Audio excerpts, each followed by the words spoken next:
State rep. Committee. Hang on 1 second. Come on, Jenna. All right.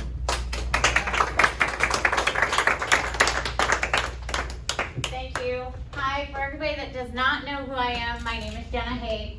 I am running for District 98 right now, and I say that because it's a redistricting year. So that number may change. The district borders may change a little bit. Actually, looking at the map the last week or two, every district on all sides of me is actually underpopulated by 10 to 15%. So yeah, that was the same thought I had actually. But Central Florida has grown a lot in population. So what they do is they take the population of the state, they spread it across, and then it's this average. And down here, we didn't fare so well. So the district may actually grow in size, and I live right on the border of Sunrise and Coral Springs, so that may actually include parts of Coral Springs. We'll see in January. So I've never been in politics before, and I'm going to do the cliche, I'm not a politician, because I'm not, nor do I ever want to be. I'm a mom. I have 2 kids. I have worked in the construction and development industry for about 20 years as a financial controller, so I'm not an attorney either, sorry. But what I am is I've been a member of Broward County and of Florida for a really long time. And I have 2 kids that are growing up here. And I got involved with the Trump campaign, and I went and I knocked doors, and it opened my eyes a lot. And I started to get more and more involved in politics. And actually I was sitting in this room one night at a different meeting, and I heard another candidate speak, and he was pretty angry. He had just lost, but he was angry because there aren't a lot of options in Broward County. And I had been thinking about what should I do, how can I make a difference, and I left that meeting that night and I said, I'm gonna run. And I looked at my husband and I said, is that okay? And thank goodness. Happy wife, happy life. Yes. That's what it came down to. But thank goodness he said yes, and he's a huge support because there's no way I could do this without him. But I didn't want to sit back and just say, oh, this is horrible, why is all this happening, what can I do to fix it? Instead, I said, okay, what can I do to fix it? And then I'm gonna do it. So I'm running for state representative, and the reason I picked that seat specifically was because I can touch a lot of places. So it's not just one thing. And I've had people say to me, oh, you're really involved with the school board, why don't you run there? Or you go to the city commission meeting, why don't you go there? Why can't I touch all of them? And I see what's going on right now in our state, and a lot of times in Broward County, it feels like we don't live in the state of Florida. We're kind of in this little bubble, and everywhere around us, you go north, it's this beacon of freedom. And here, that tends to be halted a lot. So, I'm running to stop that. We only have 2 state representatives in all of Broward County that are Republican. We have one on the north end and one on the south end, which means we don't have a lot of representation. That means nobody is there being your voice, or mine. The whole name of state representative means to represent the people. And I think that's what we've lost, and that's one of the reasons why we are where we are. People run for office and they get into power, so to speak, and they become power hungry. And it's always, what can I do next? How can I gain more power and more influence? I don't want any of that, and I know a lot of people say that, but I've got 2 kids. I'm taking a lot of time away from my family because I want to give them the life that I've had, and I don't want them to grow up without me. So I'm not in this for a career. I'm very happy with what I do for a living. What I am in this for is to be able to affect change, because we can't run from here. We can't run from the place that it's hard. Because if we run from the place it's hard to the place that it's more red, more freedom, it's easier, we're not doing anything. There's places all over the state of Florida and all over this country that are as red as can be. Look where it's gotten us. So I'm here to fight. And, you know, we talk about the school board and we talk about city commissions and I had somebody emailing me from the city of Plantation saying, please help because if I don't get the vaccine by September 30th, I'm gonna lose my job. And I'm going through chemotherapy right now. Right? They were denied a religious exemption, they were denied a medical exemption. How crazy is that? In Sunrise, they were talking about the same thing. They were talking about mandating vaccinations for all employees in the city of Sunrise. I went and spoke, and I'll have to say there's one city commissioner that was so bright, so intelligent, and used common sense, which has been lost. And one of the points that was brought up, and that I said was, who's going to take liability here? If you're gonna tell me that I have to put this in my body, if 5 years from now, I suffer a side effect from what I put in my body, are you gonna take that liability? Are you gonna pay my bills? Are you gonna make sure that my children and my husband and everybody still has the same quality of life that we're able to do as a family right now? Because if you're not able to say that you're gonna take liability if something happens, how can you mandate me to put something in my body or anybody else? Nobody's sitting in any of those seats as a medical doctor. They don't know what you're going through, what your medical history is. Something that we've fought for in this country forever has been freedom to choose. Medically, religious, all of that. And it's being taken away inch by inch. I'm not against vaccines. I'm against a mandate. Yes. If you want to take the vaccine, that's okay. That's a choice and a decision that you have made based off of your research and what you felt was right. And I will stand by that choice and I will fight with you for that. If you want to wear a mask, I'll stand with you and say that you have that right to do it. But I'm also going to stand next to the person that says I don't want to. Because that's what it's about. It's about what's right is right and what's wrong is wrong, as we were talking earlier. I don't care what side of the aisle you're on. I don't care if you're a Republican or Democrat. I go and knock on every single door. It doesn't matter, because we're not talking about party anymore. We're past that. We're just talking about freedom, liberty, and what's right. So there are a few key things that I want to focus on when I get to Tallahassee, and I say when because I like to put that into the universe. And my opponent actually doesn't show up to vote. So that's the other part. He doesn't even do the job. That's right. 37% of the time he voted previously. If I'm hiring somebody to do a job, I expect them to show up. I'm for school choice. And Marianne and I have talked extensively about it, right? And when I say school choice, I'm talking about what Marianne talks about, full school choice. We all pay taxes, right? And maybe some of you don't have children that go to school now. And one day I'm not gonna have children that go to school, but I'm still gonna pay taxes. Why is it that the money doesn't follow the student?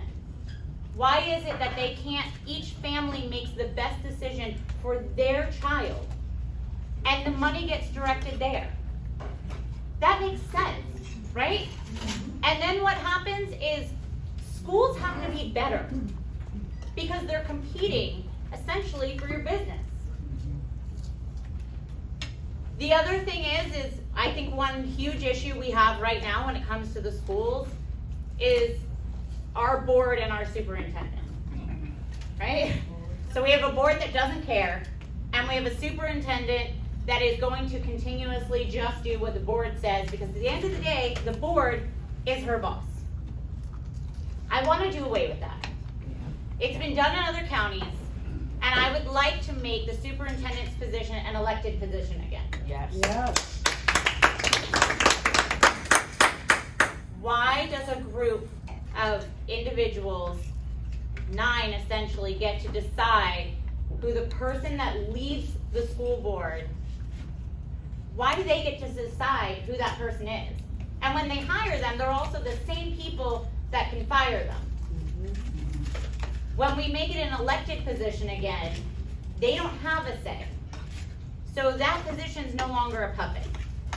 That position can affect real change and can lead our school board to much better places and give a better education to our future. The other thing is we have a real problem with our economy, right? Like when you go everywhere, there are help wanted signs all over the place. There's also a lot of people that are looking for work and can't seem to find that. There's a lot of bureaucracy in between. There's a lot of red tape sometimes.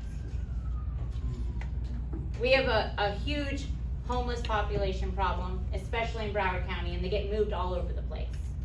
But we have a lot of jobs. Why can't we do something to fix that? Put 2 and 2 together. There's a lot of organizations in Broward County, and I know quite a few because I've been working with them, that are dealing and helping with mental health issues. And we have a lot of that here. That is the core of what's going on. Mental health and drug abuse. And it ends up with people being on the streets. But if you sit and talk to people, a lot of them feel as though they don't have a purpose in life anymore. So I would like to help them find a purpose. Because if we can help somebody find a purpose in life, we're not giving them a handout anymore.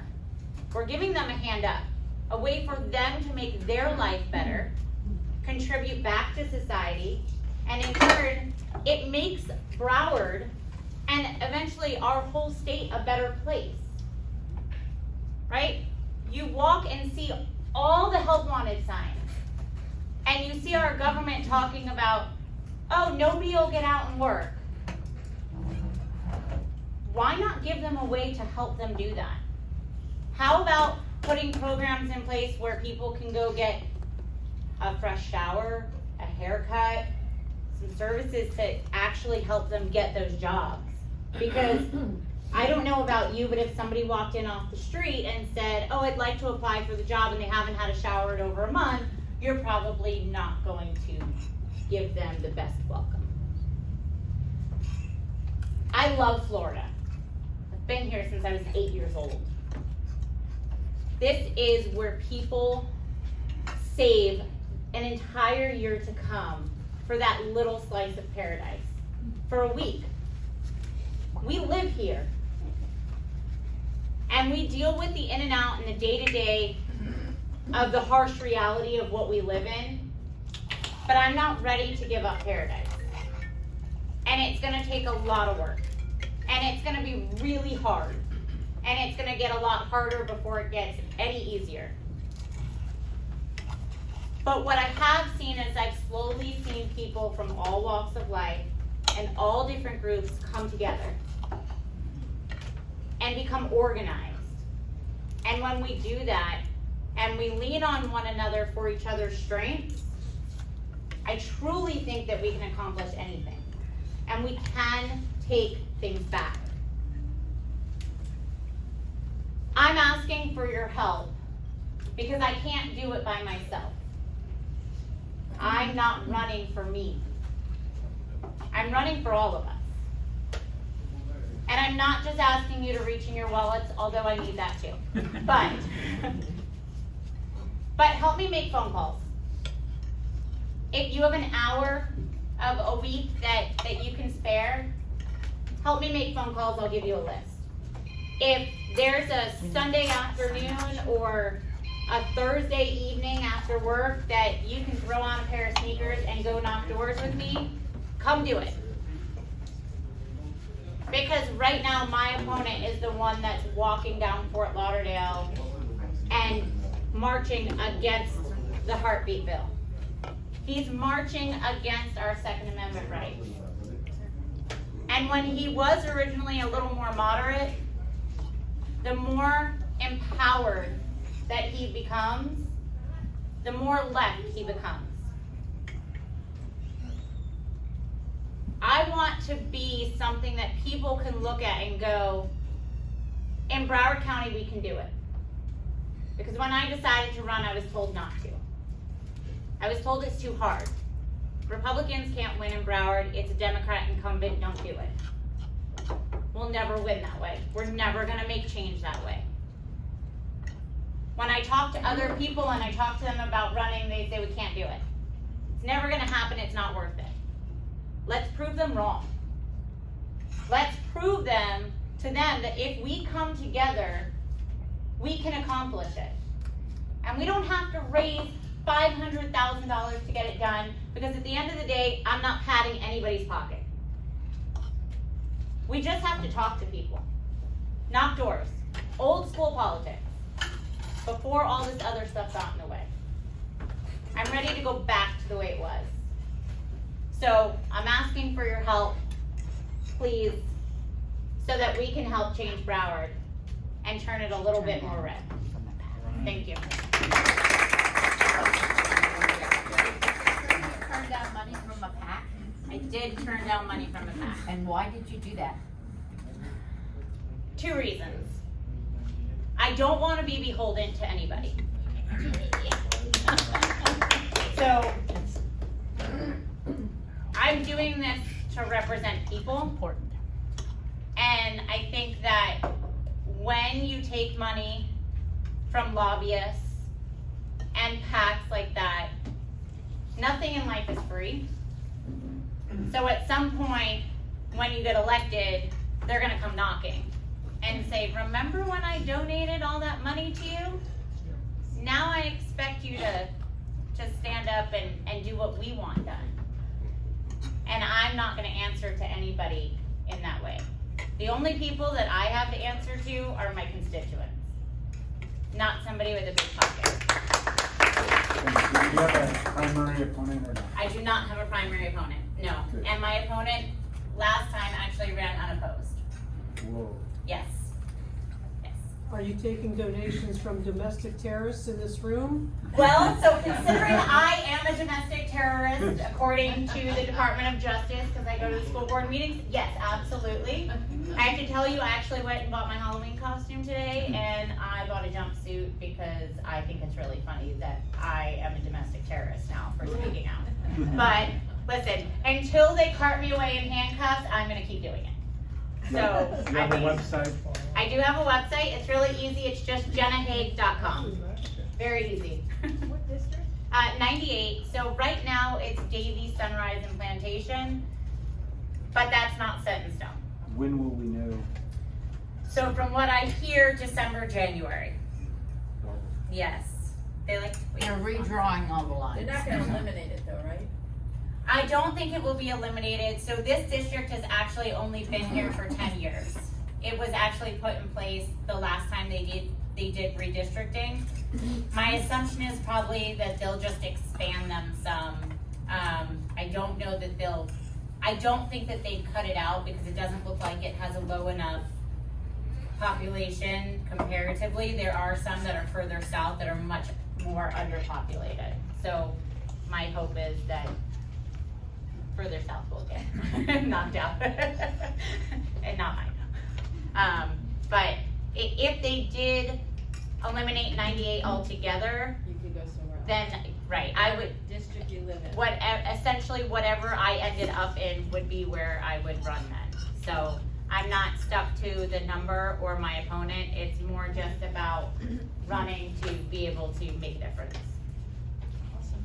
Thank you. Thank All you. right, thank you very much. Dan Daly. All right, thank you, Jenna.